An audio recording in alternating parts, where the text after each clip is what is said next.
Hello guys, good morning to all of you. आज है 12 मई 2020 और 12 मई 2020 से रिलेटेड करंट अफेयर के जितने भी एग्जाम पॉइंट ऑफ व्यू से इंपॉर्टेंट क्वेश्चन हो सकते हैं वो सारे हम आज की इस वीडियो में डिस्कस करेंगे। तो गाइस आप लोग पूरी वीडियो को ध्यान से देखिएगा और स्टार्ट करने से पहले अगर आपने हमारे चैनल को सब्सक्राइब नहीं किया है तो प्लीज़ सब्सक्राइब कर लें और बेल आइकन भी प्रेस कर लें। तो चलिए आज के करंट अफेयर का पहला क्वेश्चन देखते हैं। तो गाइज हमारा पहला क्वेश्चन है कि हाल ही में defence research ultraviolet sanitiser किसने विकसित किया है। तो इसका ए ऑप्शन सी होगा डीआरडीओ। तो अभी हाल ही में डीआरडीओ ने एक defence research ultraviolet sanitiser विकसित किया है। अच्छा ये क्या है, तो गाइज मैं आपको बता दूं कि जैसा कि हम नॉर्मली एक मार्केट से सैनिटाइज़र परचेज़ करते हैं तो वो लिक्विड की फॉर्म में होता है। अब प्रॉब्लम क्या होती है कि कई गैजेट्स ऐसे होते हैं या पेपर होते हैं या करेंसी नोट्स होते हैं जो लिक्विड सैनिटाइजर से हम सैनिटाइज नहीं कर सकते। तो उस प्रॉब्लम को सॉल्व करने के लिए डीआरडीओ ने एक ultraviolet based technology develop करी है। इससे क्या है कि इस टेक्नोलॉजी का यूज़ करके हम गैजेट्स जो हैं या पेपर्स हैं या करेंसी नोट्स हैं उनको हम सैनिटाइज करके उनको यूज़ कर सकते हैं। कुछ मैं आपको और रिवाइज करा दूँ तो भी हाल ही में डीआरडीओ ने एक यूवी टॉवर ब्लास्टर विकसित किया था, वो भी इसी टाइप का था। उसमें भी अल्ट्रा वायलेट बेस्ड टेक्नोलॉजी का यूज हुआ था। और हाल ही में जस्ट 3 डेज़ बैक मैंने आपको बताया था कि हाल ही में आईआईटी बॉम्बे के शोधकर्ताओं की एक टीम ने पोर्टेबल यूवी सैनिटाइज़र विकसित किया है। उसका उद्देश्य यही था कि गैजेट्स को सैनिटाइज करना और इसमें भी अल्ट्रा वायलेट टेक्नोलॉजी का यूज़ किया था। अच्छा, बात डीआरडीओ की हो रही है तो इसकी स्थापना हुई है 1958 में और रिलेट करके याद करिएगा इसी साल नासा की भी स्थापना हुई थी।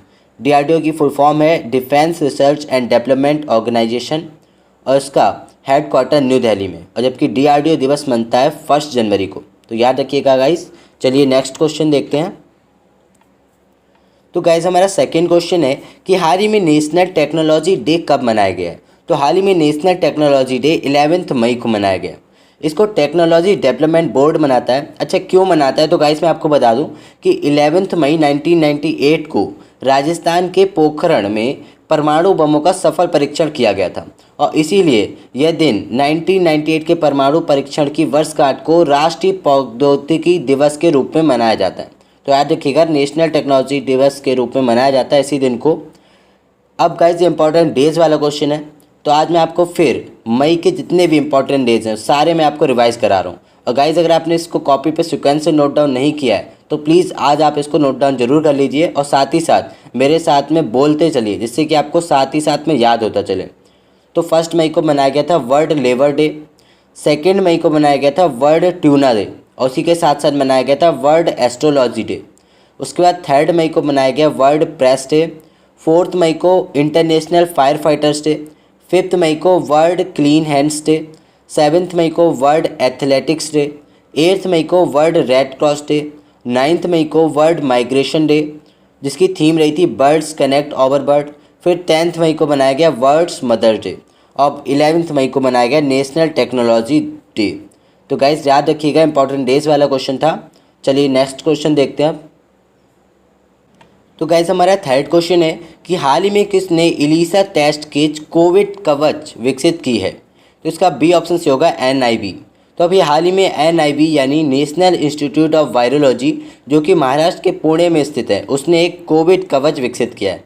अच्छा ये क्या है कोविड कवच, तो मैं आपको बताऊं ये एक टेस्ट किट है जिसमें 90 सैंपल्स टेस्ट किए जा सकते हैं और वो भी सिर्फ 2 से ढाई घंटे में, यानी कि काफ़ी जल्दी 90 टेस्ट किए जा सकते हैं सिर्फ 2 से ढाई घंटे में। तो इससे ऐसा माना जा रहा है कि इस किट की हेल्प से इंडिया में कोविड-19 टेस्टिंग में एक बहुत बड़ा बूस्ट मिलेगा। तो गाइज एनआईवी ने किए, याद रखिएगा। चलिए नेक्स्ट क्वेश्चन देखते हैं। तो गाइज हमारा फोर्थ क्वेश्चन है कि हाल ही में आशा कार्यकर्ताओं को 50 लाख का कोविड डेथ कवर किसने देने का फैसला लिया है। तो इसका सी ऑप्शन सी होगा चंडीगढ़। तो अभी हाल ही में जो आशा वर्कर्स हैं और जो आंगनवाड़ी कार्यकर्ता हैं वो लोग काफ़ी मेहनत से लोगों को घर घर जाकर लोगों को अवेयर कर रही हैं और साथ ही साथ घर घर जाकर पौष्टिक भोजन जो है पौष्टिक भोजन के जो पैकेट्स हैं वो डिस्ट्रीब्यूट कर रही हैं। तो इस वजह से अगर किसी भी आशा वर्कर को कोविड-19 की वजह से मृत्यु होती है तो चंडीगढ़ सरकार उसके परिवार को 50 लाख रुपए देगी। तो याद रखिएगा चंडीगढ़। नेक्स्ट क्वेश्चन देखते हैं अब। तो गाइज हमारा नेक्स्ट क्वेश्चन है कि हाल ही में सैमसंग ने सैमसंग पे डेबिट कार्ड लॉन्च करने के लिए किस कंपनी के साथ समझौता किया है। उसका ए ऑप्शन सी होगा SOFI, सोफ़ी के साथ। तो ये एक पर्सनल फाइनेंस कंपनी है और इसी के साथ अभी सैमसंग ने सैमसंग पे डेबिट कार्ड लॉन्च करने का समझौता किया है। अच्छा गाइज, एक बहुत बड़ा कन्फ्यूज़न हम लोगों में, मैंने देखा है कि मोस्टली लोग कहते हैं कि सैमसंग जो है वो चाइना की कंपनी है, क्योंकि उसमें जो लिखा होता है उसकी बैटरीज वगैरह आपने देखी होंगी तो उस पर चाइनीज़ लैंग्वेज में कुछ लिखा होता है। तो गाइज मैं आपको बता दूं कि चाइना की कंपनी नहीं है ये एक साउथ कोरियन कंपनी है जिसकी स्थापना 1938 में हुई है। अब साउथ कोरियन कंपनी है तो साउथ कोरिया से काफ़ी इंपॉर्टेंट क्वेश्चंस हैं, वो आपको मैं एक बार रिवाइज़ करा दूं। तो अभी आपको याद होगा कि कोरोना महामारी के बीच संसदीय चुनाव कराने वाला पहला देश बना था साउथ कोरिया। और इतना ही नहीं बल्कि 28 साल का यहाँ रिकॉर्ड भी टूटा था, सबसे ज़्यादा वोट पड़े थे, 62.6% वोट पड़े थे। तो याद रखिएगा। इसी के साथ साथ वहाँ के लगातार दूसरी बार पीएम बने हैं मून जेइन। तो इनकी ये कौन से पार्टी से थे ये आपको याद रखना है, तो डेमोक्रेटिक पार्टी से रहते, याद रखिएगा। इसकी कैपिटल की बात करें, इसकी कैपिटल है सियोल, करेंसी है साउथ कोरियन वॉन। तो गाइज याद रखिएगा। चलिए नेक्स्ट क्वेश्चन देखते हैं। तो गाइज हमारा नेक्स्ट क्वेश्चन है कि निम्न में से हाल ही में किसका निधन हो गया है। तो इसका बी ऑप्शन सी होगा पंडाडा कोटप्पा। तो हाल ही में इनका निधन हो गया है। अच्छा, ये कौन थे? तो ये कोडाबा परिवारों के लिए विशेष रूप से विश्व प्रसिद्ध कटरनी थे। तो याद रखिएगा। और इसी के साथ साथ ये इतने फेमस क्यों हैं, इनकी बात यहाँ पे क्यों हो रही है, तो इन्होंने फैमिली हॉकी टूर्नामेंट की स्थापना की थी। इन्होंने 1997 में इनको ये आइडिया आया था, उसके बाद से इन्होंने फैमिली हॉकी टूर्नामेंट की स्थापना की थी, इसलिए थोड़े फेमस हैं। तो नाम याद रखिएगा, पंडाडा कोटप्पा। चलिए नेक्स्ट क्वेश्चन देखते हैं। तो गाइस हमारा नेक्स्ट क्वेश्चन है कि हाल ही में किस राज्य सरकार ने पुलिस कर्मियों को कर्मवीर पदक से सम्मानित करने का फैसला लिया है। तो इसका सी ऑप्शन सी होगा मध्य प्रदेश। तो अभी हाल ही में मध्य प्रदेश सरकार ने उन सभी पुलिसकर्मियों को जिन्होंने कोरोना वायरस के खिलाफ लड़ाई में 30 दिनों तक अपनी सेवाएं प्रदान की हैं, उनको कर्मवीर पदक से सम्मानित करने का निर्णय लिया। अच्छा, आपको मैं बता दूं कि मध्य प्रदेश में कोरोना के खिलाफ लड़ाई में 4 पुलिसकर्मियों ने अपने जीवन का बलिदान दिया है और साथ ही साथ 90 पुलिसकर्मी ऐसे हैं जो कोरोना इन्फेक्टेड हो चुके हैं और उनको हॉस्पिटल में एडमिट किया गया है। अच्छा गाइस, जब मध्य प्रदेश की बात हो रही है तो इससे रिलेटेड पॉइंट्स मैं आपको बता दूं। तो कल मैंने आपको बताया था कि मध्य प्रदेश में संजीवनी वाहन विकसित किया है, जिसमें क्या है कि डॉक्टर्स जो है वो उस व्हीकल के अंदर ही बैठे बैठे, उस वाहन के अंदर बैठे ही बैठे पेशेंट्स का इलाज कर सकते हैं, जिससे कोविड-19 का खतरा बहुत कम हो जाएगा। साथ ही साथ मिड डे मील राशन को डोर टू डोर पहुँचाने वाला पहला राज्य बना था मध्य प्रदेश। और मैं आपको बताऊँ तो कोविड-19 कल्याण योजना शुरू की थी, जीवन शक्ति योजना शुरू की थी और जीवन अमृत योजना शुरू की थी। तो गाइड्स, ये कोविड मध्य प्रदेश से रिलेटेड जितनी भी योजनाएं थी, जितने भी करंट अफेयर के इंपॉर्टेंट फैक्ट्स थे, वो मैंने आपको रिवाइज़ कराएं। अब मध्य प्रदेश की बात हो रही है, इसकी कैपिटल है भोपाल, CM है शिवराज सिंह चौहान और गवर्नर है लालजी दास टंडन। तो गाइज़ याद रखिएगा। चलिए नेक्स्ट क्वेश्चन देखते हैं। तो गाइज़ हमारा नेक्स्ट क्वेश्चन है कि हाल ही में पुनः धोखे, गाइज़ यहाँ पे होगा धोखे यानी वॉशेबल, रीयूजेबल भी कह सकते हैं। तो हाल ही में पुनः धो के प्रयोग होने वाला एंटी माइक्रोबियल मास्क किसने विकसित किया है। इसका ए ऑप्शन सी होगा नैनो सेक सॉल्यूशन। तो अभी हाल ही में बढ़ती कोरोना महामारी के बीच मास्क की कमी होने की वजह से IIT Delhi startup nano cell solution ने एक रीयूजेबल यानी पुनः प्रयोग में लाने वाला मास्क डेवलप किया है।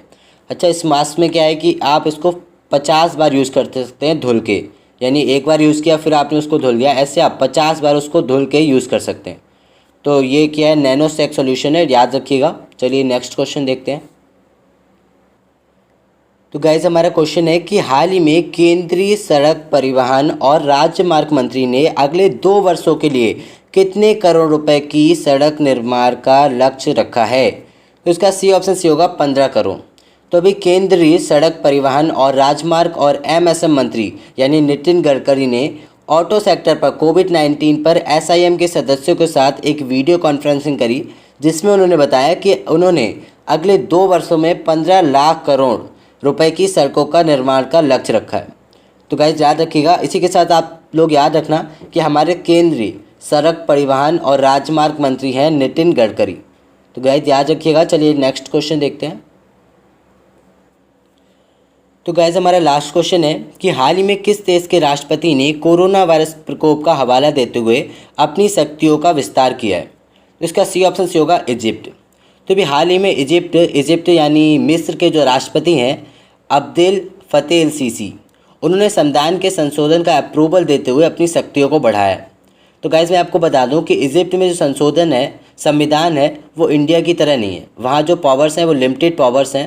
तो इस तरह से इनका सरकार का कहना था कि कोविड-19 के प्रकोप से निपटने के लिए जो कॉन्स्टिट्यूशन है हमारा, उसमें संशोधन की आवश्यकता है। इन्होंने एग्जाम्पल दिया कि स्कूल और यूनिवर्सिटीज़ जो हैं उनको हम क्लोज़ कर सकें, हम पे पावर होनी चाहिए। शादी पार्टीज़ जो हैं उन पे हम बैन लगा सकें, जिससे कि कोरोना को रोकने में हमें आसानी हो। तो इस तरह से इन्होंने कई शक्तियाँ अपनी बढ़ाई हैं। अब बात इजिप्ट की हो रही है, तो इजिप्ट की कैपिटल है काहिरा, करेंसी है इजिप्टियन पाउंड, और राष्ट्रपति मैंने आपको बताई दिए हैं अब्देल फतेह अल सीसी। अच्छा, बात इजिप्ट की हुई थी, तो गाइज आपके माइंड में क्वेश्चन क्लिक किया होगा कि अभी 2-3 दिन पहले मैंने आपसे क्वेश्चन डिस्कस किया था कि इजिप्ट के यूसुफ हौसम, जो कि एक टेनिस के प्लेयर थे, उनके ऊपर आजीवन प्रतिबंध लगाया गया था। अच्छा, क्यों लगाया गया था? तो भ्रष्टाचार के आरोप में लगाया गया था। तो इस तरह से अब जो ये यूसुफ हौसम है वो अपनी लाइफ में टेनिस नहीं खेल सकते, इनके ऊपर पूरी फुल लाइफ के ऊपर प्रतिबंध लगा दिया गया, बैन लगा दिया गया। तो गाइज ये हमारा आज का लास्ट क्वेश्चन था, और करेंट अफेयर से रिलेटेड जितने भी एग्जाम पॉइंट ऑफ व्यू से इंपॉर्टेंट क्वेश्चन हो सकते थे वो सारे हमने आज की इस वीडियो में डिस्कस करें। और गाइज कल फिर मैं आपके लिए करेंट अफेयर के जितने भी लेटेस्ट करंट अफेयर होंगे वो सारे मैं आपसे डिस्कस करूँगा। तो गाइज़ अगर आपको वीडियो अच्छी लगी हो तो प्लीज़ लाइक और शेयर करना ना भूलिएगा।